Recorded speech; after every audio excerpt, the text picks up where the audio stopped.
Miss Petulia Perpetual Motion. This is the story of a girl who would not sit still. Miss Petulia Perpetual Motion was forever in motion. Whether she was in a lesson, in church, or even playing musical statues, some part of her would always be moving.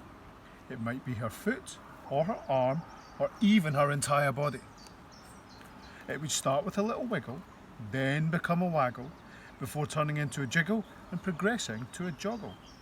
Next she would be cartwheeling across the room, creating pandemonium wherever she went.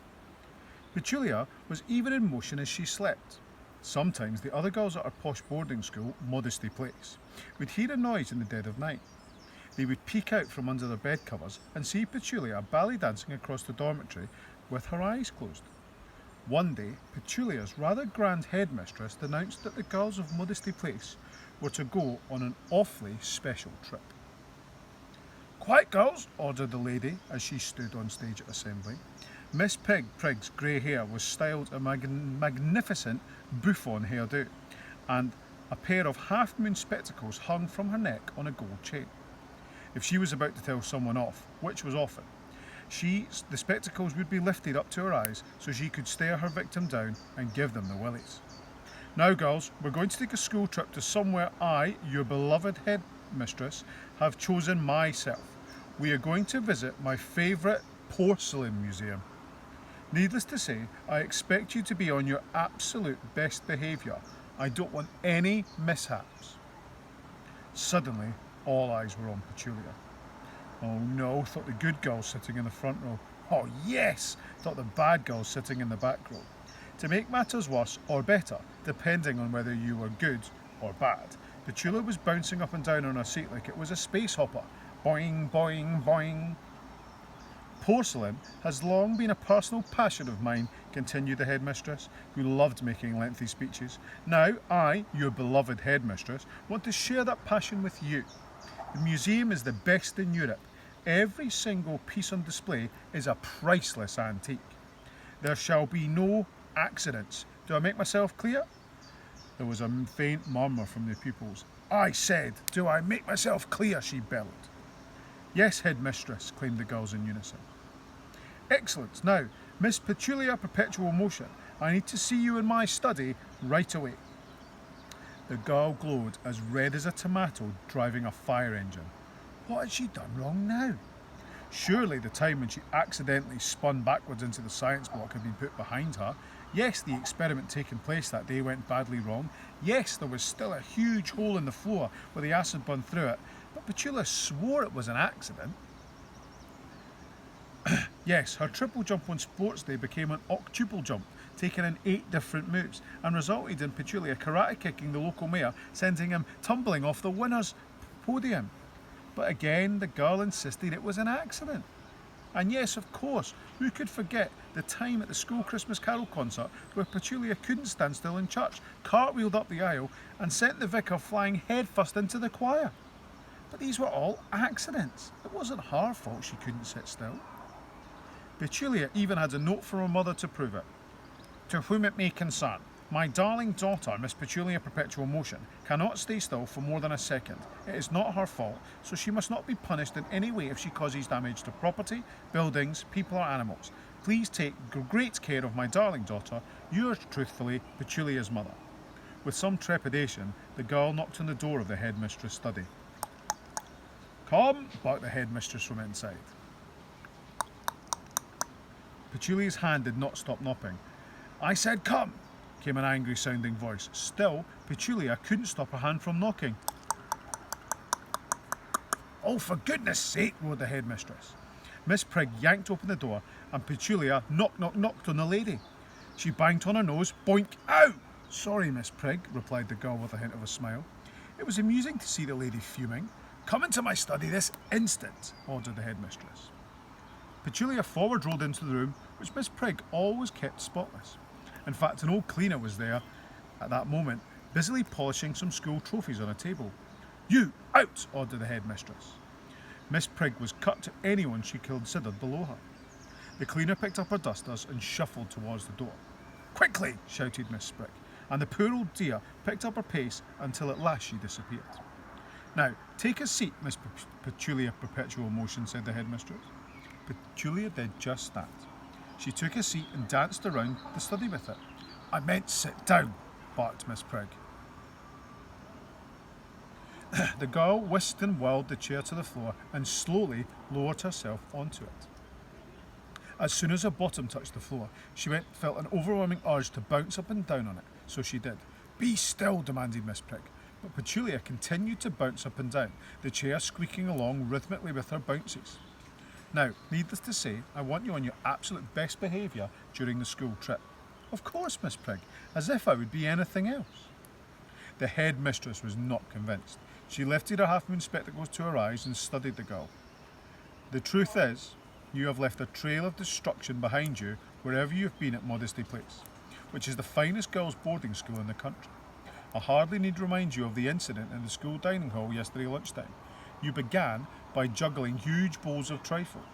Before long, they were zooming through the air, heading straight for the teacher's table. At least it saved you all the bother of queuing for dessert, headmistress, replied the little girl. If this was designed to stop Miss Prig from becoming further enraged, it failed miserably. I was covered from head to toe in trifle, booms the headmistress, her face now boiling with fury, her teeth on the verge of gnashing. Only this morning I found a piece of jelly in my ear. Did you eat it, miss? Inquired the girl politely. No, I did not eat it. Bounce, squeak, bounce, squeak, bounce, squeak. This noise was really distracting the headmistress now, but she pressed on. Then there was the time you caused chaos in your art class. You jiggled and wiggled, and before we knew it, there was paint sprayed across the walls, windows and ceiling. Our art teacher, Miss Splodge, remarked that she actually likes the redecoration. The headmistress chose to ignore this smarty pants reply. And the time you managed to release all the lacrosse balls from the games cupboard. Miss Heft, your poor PE teacher, wobbled over and was carried off down the pitch on a sea of them. I do hope they eventually find her, remarked Petulia. I do too, bellowed the headmistress. Bounce, squeak, bounce, squeak, bounce, squeak. Miss Prig couldn't take it any longer. Will you be still, she ordered. Sorry, miss, muttered the girl. For a moment, Petulia was still, but the moment soon passed. There was a wobble, then a wibble, ending up in a huge wobble.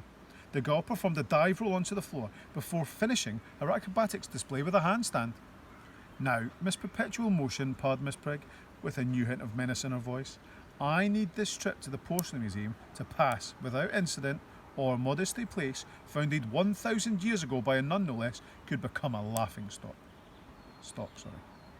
Of course, miss, said the upside-down girl, who was now scuttling about the headmistress's offices on her hands like a performing poodle. So I have ordered Modesty Place science teacher Professor Blink to come up with a contraption to stop you causing any damage to the priceless antiques. Miss Perpetual Motion did not like the sound of this at all. I'll be fine without it, thank you, miss, she said. The girl's legs were now doing scissor kicks. And as she spoke, her legs sent a pile of school reports flying off the headmistress's desk. They flocked like a flock of seagulls taking flight. No, you will not, barked the headmistress. What is this contraption, miss? Oh, you'll see, said Miss Prig ominously, desperately trying to pluck the sheets of paper from the air. Now, get out. With that, Petulia cartwheeled out of the door, booting the newly polished trophies to the floor as she went crash, bang, wallop. The day of the school trip arrived, and Professor Blink proudly wheeled her invention out of the science block and into the playground. There we are, headmistress, said the lady, still sporting her white lab coat and safety goggles, just as you asked. It's marvellous, Professor, replied Miss Prig. It looks like a giant toy for a hamster. The science teacher had created a huge round see-through inflatable ball, large enough for someone to be placed inside. Of course, that someone was Miss Petulia Perpetual Motion. I am proud to finally unveil my invention, announced the professor. I have named it the Bouncing Boom Boom Ball. It is destined to stop jiggling children all over the world from destroying everything in their paths. Keep it brief, ordered the headmistress, who only liked the sound of her own voice. Yes, yes, headmistress, replied the science teacher hurriedly. It's very simple. The child who cannot stay still is stuffed in here, she began, indicating a small hatch in the ball. Then, when the child does fidget, the bouncing boom boom ball will simply bounce off any precious objects nearby, causing zero damage. At least that was the idea. Splendid, said the headmistress. You may go. It was a long coach ride to the Porcelain Museum. Despite the driver's protestations, the headmistress insisted that Petulia travel in the boot so she couldn't cause any damage on the way. As soon as they arrived, the headmistress stuffed Miss Petulia Perpetual Motion into the bouncing boom boom ball. Then she led her party of schoolgirls into the museum as Petulia bounced along, bringing up the rear. Despite her initial reluctance, once inside the bouncing boom boom ball, the girl actually began to quite enjoy it. A smile spread across her face. The museum was a treasure trove of all things porcelain. Porcelain dogs, porcelain plates, porcelain vases, porcelain teapots, porcelain candlestick holders, porcelain. Every single object was an antique and worth a fortune. Now, girls, needless to say, there is absolutely no touching of any items on display, announced the headmistress. I know most of your mamas and papas are filthy rich, since they send you to Modesty Place, which I am proud to say is the most expensive school in the country. However, if you do touch anything and cause it to break, you will have to pay for it yourselves, every last penny. Does your beloved headmistress make herself clear? The pupils murmured. I said, does your beloved headmistress make herself clear? Yes, miss, replied the girls. Now, gather round. The girls huddled around a plinth. On it sat a large bowl with hundreds of tiny flowers, hand-painted around the outside. Petulia bounced up and down on a giant ball to try and get a better look. Miss Prigg raised her half-moon spectacles to her eyes. This bowl was made in Paris. It once belonged to the last Queen of France, Marie Antoinette, and it dates back to the 18th century. Suddenly, in her eagerness to see, Miss Petulia Perpetual Motion bounced so hard that the bouncing boom boom ball hit the ceiling. From there it rebounded, gathering speed at an alarming rate. Now it was going wham, up and down, up and down, up and down, shaking the room as it bounced and bounced and bounced. The headmistress gasped in horror. Miss Petulia Perpetual Motion was bouncing dangerously close to the priceless porcelain pieces. As the bouncing boom boom ball bounced closer and closer, Miss Prigg stretched out her long thin arms and gave it a shove. This caused the contraption to start ricocheting off the walls. As all the other schoolgirls watched with their mouths wide open, it walloped off the priceless porcelain without damaging it at all, and then bounced back into the headmistress. Bash! Sending her tumbling into the porcelain penguin posing on a plinth. No! She screamed. The penguin went flying through the air. It was an unusual sight, as penguins are, of course, flightless birds. But the wonder of seeing such a bird finally taking flight was soon brought to an abrupt halt. The porcelain penguin smashed against the wall. Crash! Shattering the hundreds of tiny pieces. All the schoolgirls gasped in horror and delight. You'll pay for that, Perpetual Motion, shouted the headmistress. But I didn't touch the priceless porcelain, headmistress. You did, reasoned the girl. Needless to say, this made Miss Prigg blaze with rage. She chased after Miss Perpetual Motion as the girl bounced and bounced and bounced off to the other side of the room. Boom, boom, boom. The headmistress raced towards the bouncing boom boom ball, all this time her arms and legs outstretched to stop it. But as it bounced off the wall, it sent the lady flying backwards through the air once more. The first thing she hit was a porcelain statue of a swan. The second thing was a life-size porcelain statue of a ballerina. Smash, bang! The third thing she hit was a porcelain statue of a clown. It wasn't one of those happy clowns, it was one of those sad clowns. Sadly, there isn't time to fully explore the clown's emotional state. That's because said clown, along with the other objects flying through the air, was soon nothing more than a shower of porcelain, scattering across the floor. At this very moment, hearing all the commotion, the elderly museum director came dashing out of his office. He popped his monocle into place to survey the damage. Every single one of the museum's most priceless pieces of porcelain was in pieces. What is the meaning of this? He bellowed, waving one of his walking sticks aloft in fury. The headmistress wobbled to her feet, crunching porcelain gravel underfoot as she did so. Crunch, crunch, crunch. I can explain, pleaded the lady. Who touched the priceless, precious, pleasing porcelain pieces? Demanded the museum director.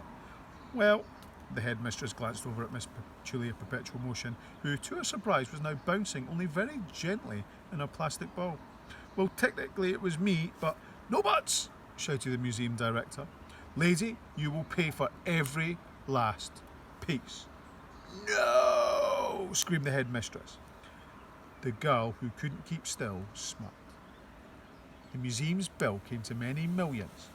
On a headmistress' salary, even at the most expensive school in the country, it would have taken 1,000 years for Miss Prigg to pay everything back, so she had to take on lots of other jobs at Modesty Place.